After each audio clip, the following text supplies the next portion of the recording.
10, 15 people. Okay. So let's just say we'll go live when we We're got 15 people. we're live right now. You could do a little banner, David. Coming live soon. I'm going on mute. Press play. Let's play on the music. Dare to believe it, dare to receive it. Heaven is moving, the promise is breathing. We are the chosen, we are the light. God is with us, He walks by our side. Can you hear the whispers in the night? Every prayer rising like firelight. The heavens are open, the veil is thin. Zion is calling, it's time to begin. No empty throne, no golden crown, yet the kingdom rises all around. It's in our hands, it's in our hearts, a world reborn, a brand new start. God is with us, we are not alone. Feel the fire, feel it in our bones. We were sent here, we were meant to rise. Lift the weary, open blinded eyes. Can you feel His love shining from above? Every knee will bow. God is with us here and now. Lift the weary, open blinded eyes. Oh, can you feel His love? Oh, shining from above. Oh, every knee will bow. God is with us here and now. The war in heaven never ceased. It just moved down here to the ones who believe. We are the hands, we are the call, to gather the lost, to lift up the fall. No more waiting, no more fear. The time is now, the King is near. Every mountain, every sea will bow before His majesty. God is with us, we are not alone. Feel the fire, feel it in our bones. We were sent here, we were meant to rise. Lift the weary, open blinded eyes.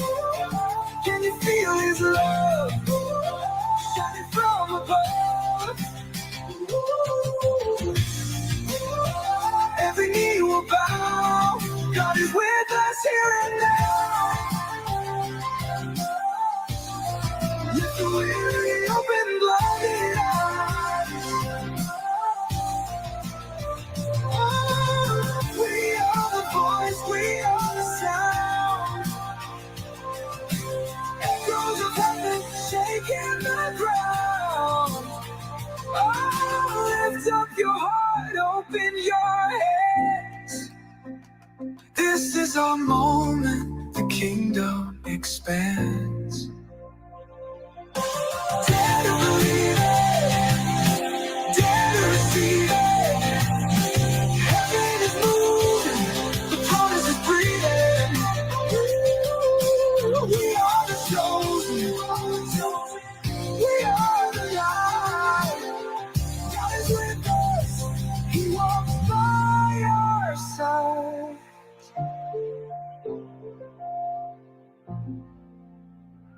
Dare to believe it, dare to receive it.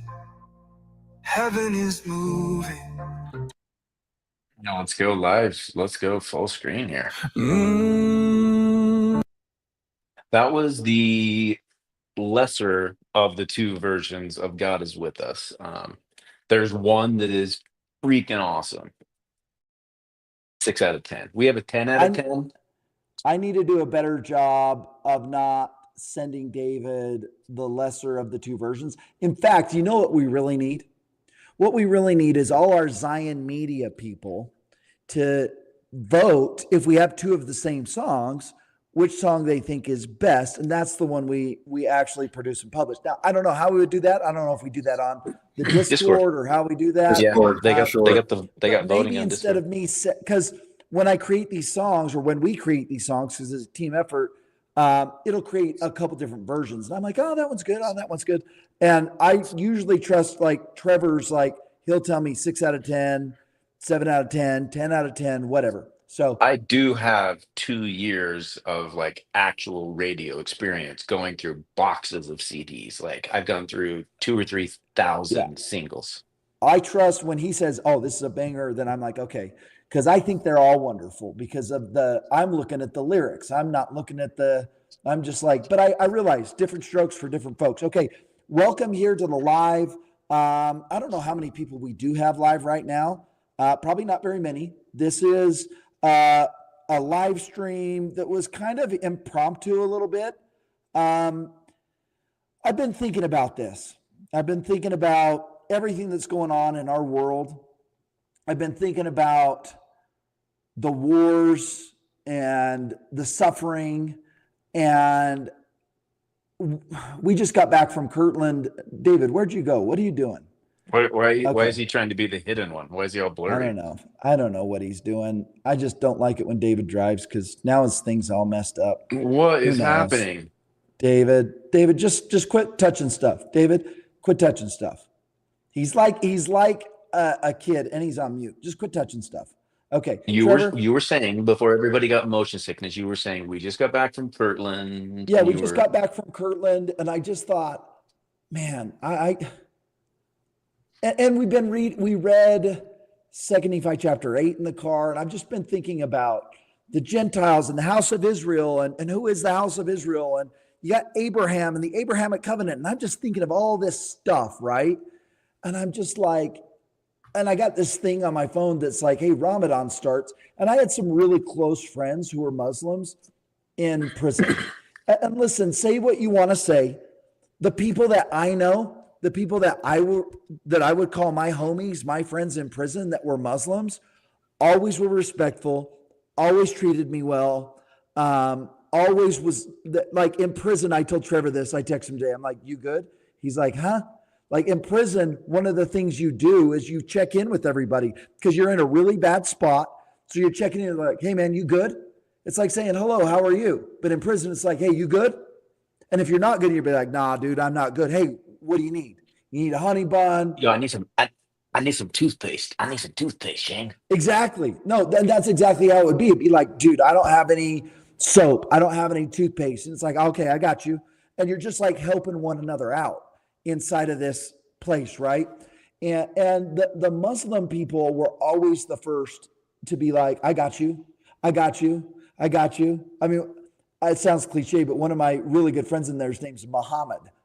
And I know there's a lot of Muhammads, but he was always like, right, hey, I got you. What do you need? And I was there for him. And, you know, I just have a love for anybody with a heartbeat, man. I love them.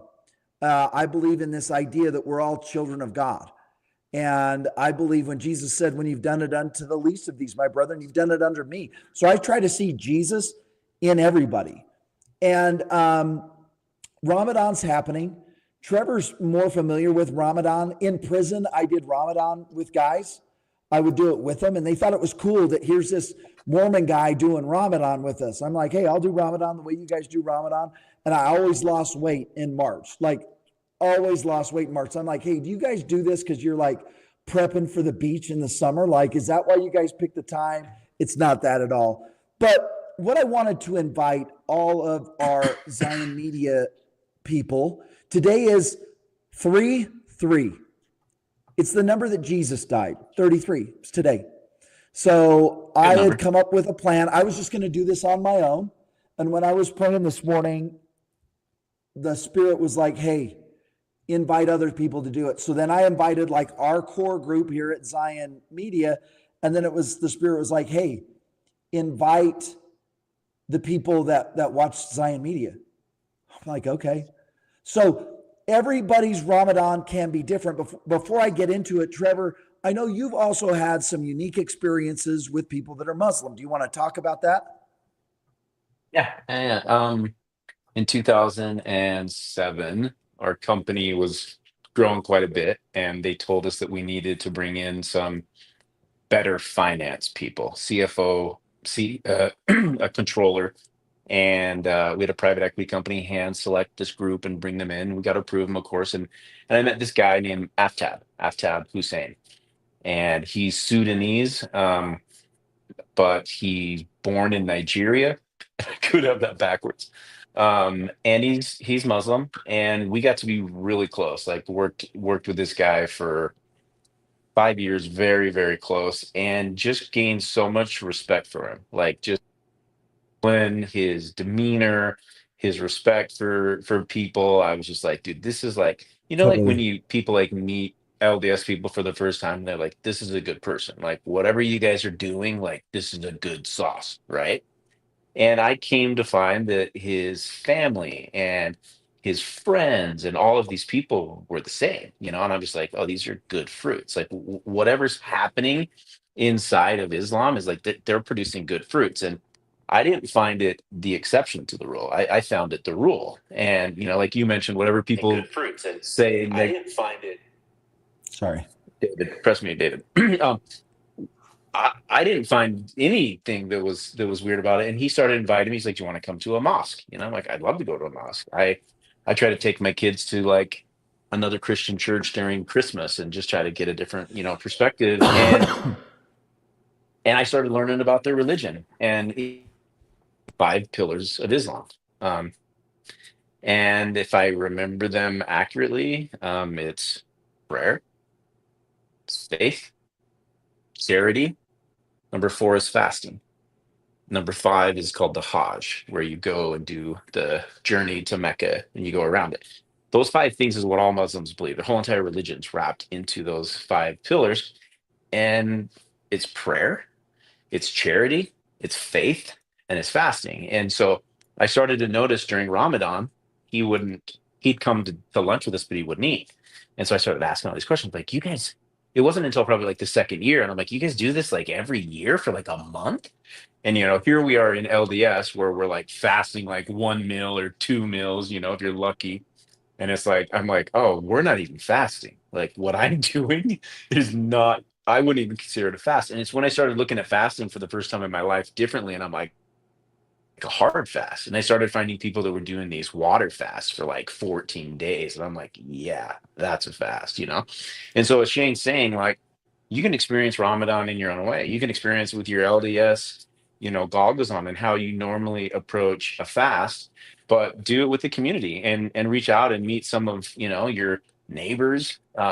Maybe you do or don't have friends, and you don't have to participate in this. It's a beautiful month. And what they do is at sunrise, all of them are awake and you offer a prayer. You face the east, waiting for the sun. You offer a prayer. For me, I would offer a prayer for what it was that I was fasting for. And then they go until sundown and it's no water and it's no food. They make exceptions if you're pregnant and different stuff like that. But if you are a devout Muslim, like you're supposed to do this. Everyone's supposed to do this the entire month. So you have a worldwide religion of like 1.2 billion people collectively coming together, prayer, charity, faith. I mean, it's pretty cool, right? And outside of that, like I could go on forever on the why you would want a Muslim friend. Like they are the best financial stewards out there, period. Okay. They have this opposite mentality of Judaism, where Judaism likes usury. They like loaning, right? Like most Jews are like connected to the banks, the financial system. Muslims hate debt. In fact, it's against their religion to take on debt. And so, as having him in a position of our controller, like one step removed for like the chief finance guy, he fought constantly so that we didn't take on debt, like tooth and nail, because it was against his religion and it protected us in so many ways. And we came up with other solutions to not take on debt. And he's just a stud. And he invited us several times during Ramadan to what's called iftar. It's spelled IFTAR. And what they do is they get together at a house or a community center and they break their fast. They go in, they do a prayer at sun. The women go into one room and the men go into another room. Where have we seen that before? And they do a prayer. And then they have this feast, and everybody brings together like community food, and it's so good. And if you haven't had like Afghani food or Middle Eastern food or Lebanese food, like I think So Lebanese good. food is my favorite food in the entire world, in Oh, the world, love like it. period. Love it. So good. And they have this huge coming together and everyone's just like celebrating. They're so excited. There's just this beautiful spirit. And like I was so surprised that they like invited us. I went with my wife at the time, Erin, and like it was just this really cool experience. And I tell them all the time, like, dude, invite me to iftars. Like I want to go to iftars. And if you can get invited to one, you'll kind of be a celebrity because they think you're cool because you're like a white person coming to their thing. And the food's just off the charts. And the best business context in the world, people think that Latinos are connected. No, bro. Muslims are connected Totally and connected. they have money.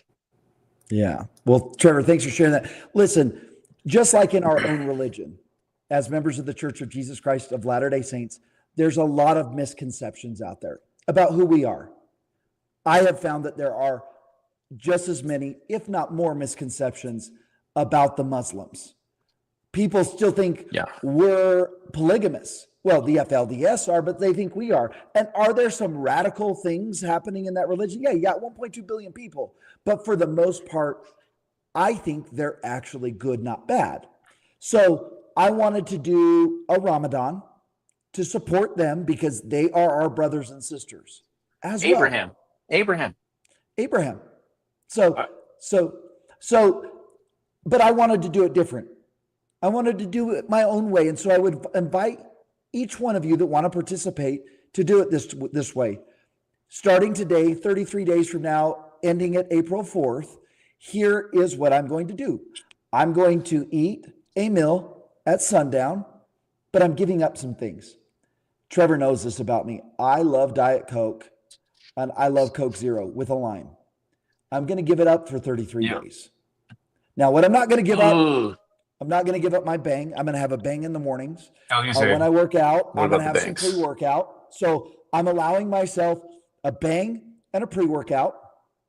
And at sundown, which is at 6:28, about 6:30, I'll go ahead and eat my meal for the day. And I'm going to do it for 33 days and I'm going to end it April 4th. Now, this is significant because our conference begins on April 5th. But if you're asking why I'm doing it, here's why. I am choosing to do this Ramadan. I'm also not going to cut my hair or my beard for 33 days. Yeah. And I get a haircut once a week. So What we're about the going to see how sides? that goes. What about the Nope. sides? No fades. Nope. I'm not going to cut my hair or my beard for 33 days. Nose hairs. What about your Wow. I may nose? pluck my Nose nose hairs. hairs because those things grow. But I'm going to have my wife do that. She plucks my nose hairs and my ear hairs. And I am going to be praying that the Muslim nations will accept Jesus Christ as their Lord and Savior and come to a knowledge that he is the Messiah, their Messiah, our Messiah. That's my purpose. And I am calling on all of you out there to participate in whatever or however. You don't have to do it like I do it. If you're like, hey, I'm not going to not eat, and you drink Mountain Dew every day, just give up the Mountain Dew for 33 days. Oh, there it is. There it is. There it is. Diet Mountain Dew. Hey, by the way, I don't think it's a far leap. It is kind of a far leap, but at the same time, they hold in higher regards than all other religions. Like Jesus They is what? the pinnacle. They hold Jesus in super high regard. Like he is a prophet. He's on the same But level he's as not the Mahdi, right? right, which is a different figure. The Mahdi is kind of like a Davidic servant type figure. They don't believe Like he's the savior. the Jews, right? The Jews are looking for a pure mortal man, right? Do I Yeah, understand that right? yeah. Okay. He's the inverse of their prophecy and vice versa, which is interesting. Ah, But he's just a descendant. He's a pure blood descendant of Muhammad. 1400 years old. 1400 years ago, it was prophesied that in the last days, the 12th Imam, the Mahdi, would appear at the end times to kind of like usher everything in. But they believe in Jesus like 100%. They don't believe he was resurrected. oh, interesting. Well, I know that Jesus Christ is King of Kings, Lord of Lords. I've had a personal witness. I know this to be true. And I am praying that, And I've seen Muslims waking up. I don't know if you guys have been on TikTok, but there's Muslims that are now converting to Christianity. They're saying, I I've had a think I witness. think I've had, Andrew Tate is doing a lot of good in that regards. he went from Christian to Muslim, but I know. it's I think it's for a wise purpose. I think the Lord knows what he's doing. I've Um, had so many people, including Latter Day Chad. Chad told me today because of Andrew Tate, he believes in God. He's like, I didn't even believe in God before I started listening to Andrew Tate. yeah. So that's what I'm doing for the next 33 days. I will complete it on April 4th. I would ask you out there, if you're watching this, decide if it's something that makes sense for you to do. This tells me it's really important because we only got 28 live viewers right now. That's how important this is, because I'm telling you, the algorithm does not want the Mormons participating with the Muslims. Can you imagine if the prophet Yeah, said, hey, we are going to, you can choose to do what you want to do, but we are encouraging people that'd be cool. to participate in Ramadan with our Muslim brothers and sisters. That'd Can you be way imagine if cool. they did that? How much more Really, really cool. power that would be? And I Yeah, that'd think be way cool. sometimes, as members of the Church of Jesus Christ of Latter-day Saints, we tend to think that they're wrong, we're right. I wouldn't participate with them. I know that's at least how I initially felt about other, especially non-Christians. Like, I And don't want to. that's broken. That's broken think. It's broken. It's Yeah, it's broken. broken. We are brothers and sisters. And if we truly believe that, then we should support them and pray that they would support us. And we just kind of work together here. And I gave I a think that's couple what of Jesus would do. Yeah. fasting. Um, so these are things that I've found that are helpful for me when fasting. And oh, hey Dave, how you doing? And I use fasting as a tool. I wouldn't say I'd use it necessarily for for spiritual things. I have, but I've used it more for physical things, things in my life, mental health, emotional health, particularly business, and what I do when I go into a fast. And I just finished a 9-day fast, water fast, and I could have gone longer, but I did. I wanted to go for 14 days, but I did 9 days. I did a parasite cleanse day 7, and everything in Wrecked my you. whole body wrecked me. It came out of me like it was over. I'm glad I did it. But here's what I do. And I usually will fast for, in 2016, I fasted for 5.5 days. It was the longest I ever fasted. Normally, I would fast for 2 to 3 days. I do cold brew coffee or Diet Mountain Dew and nothing else. And the first day is hard. It's the hardest by far, by far. After you get over the first day and you get into the second day, you're like, oh, I'm not even that hungry. By day two and a half, three, your body goes into ketosis. So your body starts eating its own fat, right? It's no longer living off of carbs and glucose, it's eating your own fat. And I start speaking to my body and I say, oh, you're hungry? When I get these hunger pains, I'm like, oh, you're hungry? Go eat this fat that I got stored right here. I like tell it where to go, right? But how I use fasting is I go into it very intentionally. I'm like, okay, what do I want to work on? Where am I struggling? Maybe I'm not being disciplined with my work hours and I'm spending too much time on play, right? So I'll go in there and say, okay, I'm going into this with the intention of really buckling down on work because I want to develop or manifest some goal, right? So as I'm fasting, and by the way, let's say that you're a member that's hurt, struggling, whatever, got a cousin who's suicidal. As you're fasting, use the pain as your reminder of your consecration. Okay, and this is the key. Don't be like, I'm hungry. Every time you're hungry, think in your brain, I'm fasting. Transmute that pain into whatever it is you're trying to achieve. So as I'm getting Amen. hungry, That's if I'm it. thinking That's a great about this idea. stuff, you remember, you're like, oh, I'm doing this for a reason. This is painful, right? And so then transmute that and say, I'm doing this for this reason. And then Consecration. Yeah. what think about what it is. So then I go back into like, why am I doing this? Okay, I want this goal. What's the matter? What am I doing in my life that's stopping me from doing this? All of a sudden, you're not hungry anymore, right? And when that hunger comes back in, go back into that moment. Remind yourself why you're doing this. And the longer that you fast, the less the hunger comes. And going into like day 3.5, 4, 5, you reach this full ketosis. The blood brain barrier is completely heightened, where you're literally in ketosis and your brain is not eating glucose, it's eating yourself. which sounds funny to say, but you're eating ketones and your body goes into survival mode. So we've heard this fight or flight, right? Well, the reason why fasting is so powerful is once you hit that 2.5, 3 day mark, your body starts protecting itself. It's worried, it thinks you're dying, right? And so it starts releasing endorphins and it starts repairing your DNA, and you go into what's called apogee.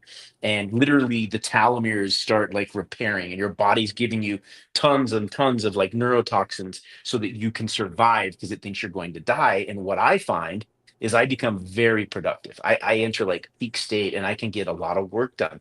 Totally. I can accomplish things. It's like taking an Adderall almost, and it's like I have trouble sleeping. And it's one of the hardest things for me. Shane knows this. He always tells me, he's like, bro, you got to sleep more when you're fat. Wide awake. I'm like zero tired, fully energized, knowing that I'm working towards this goal. So that's how I use fasting. And I probably could do better with using it spiritually, for like things, but I just haven't used it in that regard. Okay, awesome. I just want to give some, as I develop my plan, I'm going to read it. During fasting hours, traditional observance requires abstaining from all food and drink, including water. However, as per my chosen observance, is what's permitted during fasting hours is water, which is essential for hydration, energy drinks, one, bang, and pre-workout. Not permitted, Coke or Pepsi or any diet beverages. And then it says it's advisable to consume energy drinks or pre-workout supplements in moderation. It's like, whoa, as I put this together. Spiritual focus.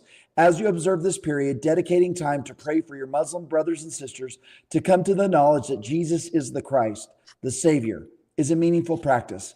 Engage in daily prayers, reflections, and acts of kindness to embody the spirit of this observance. May this period be one of spiritual growth, empathy, and strengthened faith. So we have a lot. We have a premiere, a near-death experience that I think you all will thoroughly enjoy with, his name is Kellen. He is not of our faith, but he did have a near-death experience. And so we hope you will tune into that. We have 44 people right now. That is my age. So 44 people tuning in right now. Thank you all for joining us. David Douglas, Trevor, final thoughts? I do have one thing. And by the way, David should have the most Muslim friends because he's black, right? So you need to put that on your list, David, that you got to angle. Two things that really help, liquid IV. So the pouches, liquid IV, because they're full of electrolytes. It's the only thing that I found when you're fasting for long periods of time is you're not getting enough electrolytes. So get liquid IV, just a little powder pouches, poured in a thing of water. Second thing is you can get the same powder patch of Alpha Brain. And I've found that once you're into your fast more than like 2 or 3 days, you can get a little bit of brain fog. And so Alpha Brain, it's not a stimulant, it's that stuff that Joe Rogan promotes, and it's just like good natural neurocognitive. And it doesn't break your fast. Doesn't break your fast. And Elgin is saying also during this time is Catholic Lent. I don't know anything about Catholic Lent. Oh. Catholic Lent. It's where you're giving Trevor up. Probably does. You're giving up something. They do the same thing. So they'll give up meat. They'll do it for like a week, from like Monday to Friday.